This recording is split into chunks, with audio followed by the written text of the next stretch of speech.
درجہ اول۔ جو اللہ کی پہلی آواز پر لبیک کہتا ہے، اللہ بھی اسے اول کر دیتا ہے۔ سر لیکچر دیتے دیتے یکدم رک گئے اور اس کی جانب سوالیہ نگاہوں سے دیکھنے لگے۔ سر، میں نماز کے لیے جانا چاہتا ہوں۔ سر نے ایک استہزائیہ نگاہ اس کے وجود پر ڈالی، ناگواری سے اس کی جانب دیکھا اور بولے، تمہارے لیے کوئی اور نہیں آئے گا یہاں لیکچر دینے۔ وہ بہت آرام سے بولا، کوئی بات نہیں سر، میں نوٹس لے لوں گا۔ سر نے مذاق اڑایا اور کہا، میرا لیکچر، میرے الفاظ، یہ کلاس کا ماحول کہاں سے لوگے؟ میرا لیکچر ختم ہونے دو، پھر جتنی نمازیں پڑھنی ہوں پڑھتے رہنا، ساری رات پڑھنا، کوئی نہیں روکے گا تمہیں۔ کلاس کی دبی دبی ہنسی ابھرنے لگی۔ محمد حشام کا لہجہ قطعی تھا، سر مجھے جانا ہے، ہمارے لیے نمازوں کو وقت مقرر پر فرض کیا گیا ہے۔ سر یکدم چیخے، گیٹ آؤٹ۔ شکریہ سر۔ اس کا لہجہ ہر قسم کے جذبات سے عاری تھا۔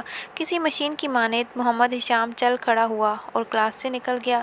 کلاس کو سانپ سونگھ گیا۔ سر محمد کے اس طرح جانے کے بعد بڑبڑا رہے تھے، مولوی کہیں کا، نہ جانے کہاں سے اٹھاتے ہیں، اتنا ہی شوق ہے نمازوں کا تو یہاں کیا لینے آیا تھا، اسٹوپڈ کہیں کا۔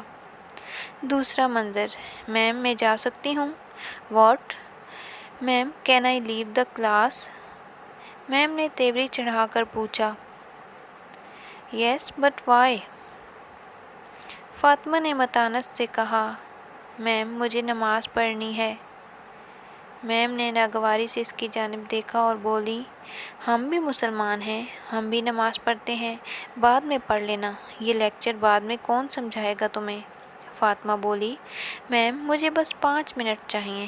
میم نے اکتاہٹ بھرے لہجے میں کہا اور تیوری چڑھا کر بورڈ کی جانب متوجہ ہو گئیں۔ Okay leave the class. اگلا دن۔ کشادہ پیشانی، چوڑا چہرہ، چمکتی آنکھیں، گھنی داڑھی اور ٹخنوں سے اوپر شلوار، اس وجود کو پرنسپل کچھ دن قبل بھی دیکھ چکے تھے۔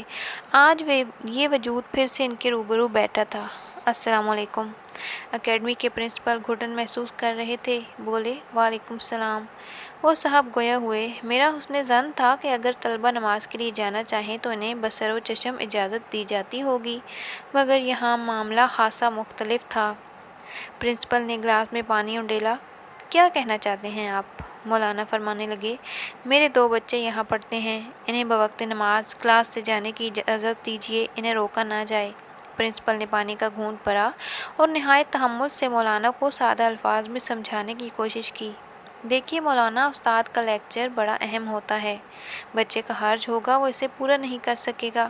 مولانا بولے، استاد کا لیکچر نہایت اہم ہوتا ہے، اس لیے اسے اکیڈمی میں بھیجا جاتا ہے، مگر نماز اس سے بھی اہم ہوتی ہے اور وقت مقرر پر فرض ہوتی ہے، اور نمازوں کو ضائع کرنے کا نقصان ناقابل تلافی ہوتا ہے۔ اب پرنسپل کی پیشانی پر بھی شکن ابھر آئی تھی۔ ٹھیک ہے، مگر اسٹڈیز کا نقصان کون پورا کرے گا؟ مولانا کا لہجہ یقین سے بھرپور تھا، وہ رب کرم پورا کروا دے گا، میں اس بات کی ذمہ داری لیتا ہوں۔ پرنسپل صاحب اب انہیں باہر کی راہ دکھا رہے تھے۔ ٹھیک ہے جناب۔ ایمان مسکان فاطمہ کلاس سے اکیلی ہی نکلتی تھی اور محمد حشام بھی روزانہ اکیلا اٹھتا اور فلاح کی پکار پر لبیک کہتا۔ ابتدا میں سب حیران ہوتے، پھر جیسے یہ معمول بن گیا، رزلٹ آیا تو فاطمہ ٹاپ کر گئی، وہیں محمد حشام بھی فرسٹ آیا۔ ایک دھوم مچ گئی۔ آج سب بچھے چلے جا رہے تھے، سب ان کے آگے پیچھے تھے۔ اکیڈمی کی آیا جی نہایت مسرت سے بولیں، فاطمہ بیٹا، تم روزانہ نماز کے لیے اوپر جاتی تھی، آج اللہ نے تمہیں سب سے اوپر کر دیا۔ جانے کیا ہوا، اب محمد حشام نماز کے لیے تنہا نہیں ہوتا، ایک جمع غفیر اس کے ہمراہ ہوتا۔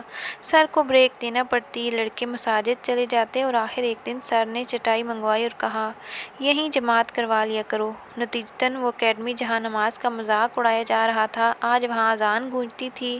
وقت پر لگا کر اڑا۔ محمد حشام فائٹر پائلٹ بن گیا اور ایمان مسکان فاطمہ گولڈ میڈلسٹ بن گئی۔ وہی اکیڈمی، وہی لوگ۔ اکیڈمی کا نام روشن ہو چکا تھا، بڑے بڑے بینرز لگ رہے تھے، داخلوں میں حیرت انگیز اضافہ ہونے لگے تھا۔ آج اس کے اعزاز میں بڑی بڑی تقاریب ہو رہی تھیں اور لوگ جان رہے تھے کہ جو کوئی بھی اللہ اور اس کے رسول حضرت محمد مصطفیٰ صلی اللہ تعالیٰ علیہ وآلہ وسلم کی اطاعت کرنے لگ جاتا ہے، وہ عظیم کامیابی پاتا ہے۔ حقیقی عزت اس کے لیے ہوتی ہے جو دین کو اول پہ رکھتا ہے۔ جو اللہ کی پہلی آواز پہ لبیک کہتا ہے، اللہ بھی اسے اول کر دیتا ہے۔ ویڈیو پسند آئے تو ویڈیو کو لائک اور شیئر لازمی کریں اور چینل کو سبسکرائب کر لیں۔ شکریہ۔